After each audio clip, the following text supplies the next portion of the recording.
আজকে একটা দারুণ মজার গল্প বলবো। গল্পের নাম গোপালের পড়া। লেখক সুকুমার রায়। এই গোপাল কিন্তু বিদ্যাসাগরের গোপাল নয়। এই গোপাল কেমন গোপাল তা জানতে হলে গল্পটা শুনতে হবে। তাহলে শুরু করি। দুপুরে খাওয়া শেষ হতেই গোপাল অত্যন্ত ভালো মানুষের মতো মুখ করে দু একখানা পড়ার বই হাতে নিয়ে 3 তলায় চলল।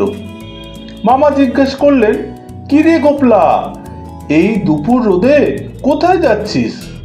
গোপাল বলল, 3 তলায় পড়তে যাচ্ছি। মামা বললেন, পড়বি তো 3 তলায় কেন? এখানে বসে পড় না।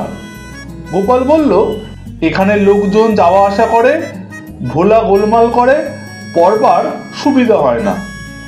মামা বললেন, আচ্ছা যা, মন দিয়ে পড়বি। গোপাল চলে গেল। মামাও মনে মনে একটু খুশি হয়ে বললেন, যাক, ছেলেটার পড়াশোনায় মন আছে। এমন সময় ভোলা বাবুর প্রবেশ। বয়স 3 কি 4, সকলের খুব আদুরে। সে এসেই বলল, দাদা কই গেল? মামা বললেন, দাদা এখন 3 তলায় পড়াশোনা করছে, তুমি এখানে বসে খেলা করো। ভোলা তৎক্ষণাৎ মেঝের উপর বসে প্রশ্ন আরম্ভ করলো, দাদা কেন পড়াশোনা করছে? পড়াশোনা করলে কি হয়? কি করে পড়াশোনা করে? ইত্যাদি ইত্যাদি। মামার তখন কাগজ পড়বার ইচ্ছা। তিনি প্রশ্নের চোটে অস্থির হয়ে চেষ্টায় বললেন, আচ্ছা ভোলাবাবু, তুমি ভজিয়ার সাথে খেলা করো কি? বিকালে তোমাকে লজেন্স জুস এনে দেবো। ভোলা চলে গেল। আধ ঘন্টা পরে ভোলাবাবু পুনঃপ্রবেশ করলো। সে এসেই বলল, মামা, আমিও পড়াশোনা করব। মামা বললেন, বেশ তো, আর একটু বড় হও, তোমায় রং চঙে সব পড়ার বই কিনে এনে দেবো। ভোলা বলল, না, সেরকম পড়াশোনা নয়, দাদা যেরকম পড়াশোনা করে সেই রকম। মামা বললেন, সে আবার কি রকম রে?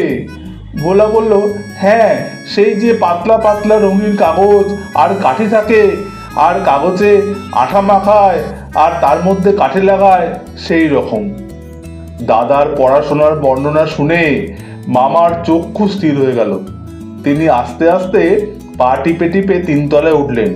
চুপি চুপি ঘরের মধ্যে উঁকি মেরে দেখলেন, তার ধনুর্ধর ভাগ্নেটি জানলার সামনে বসে এক মনে ঘুড়ি বানাচ্ছে।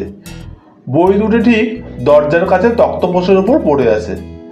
মামা অতি সাবধানে বই দুখানা দখল করে নিচে নেমে আসলেন।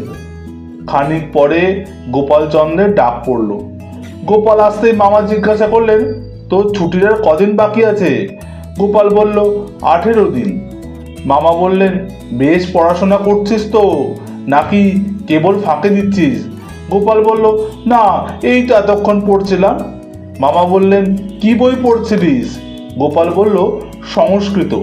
মামা বলল, সংস্কৃত পড়তে বুঝি বই লাগে না? আর অনেকগুলো পাতলা পাতলা কাগজ, আঠা আর কাঠি নিয়ে নানা রকম কারিকুরি করার দরকার হয়? শুনে তো গোপালের চক্ষু স্থির। মামা বলে কি? সে তো একেবারে হতভম্ব হয়ে হাঁ করে মামার দিকে তাকিয়ে রইল। মামা বললেন, বই কোথায়? গোপাল বলল, 3 তলায়। মামা তখন বই বের করে বললেন, এগুলো তাহলে কি? তারপর তার কান ধরে ঘরের এক কোণে বসিয়ে দিলেন। গোপালের ঘুড়ি, লাটাই, সুতো, এইসব সরঞ্জাম 18 দিনের জন্য মামার জিম্মায় বন্ধ রইল।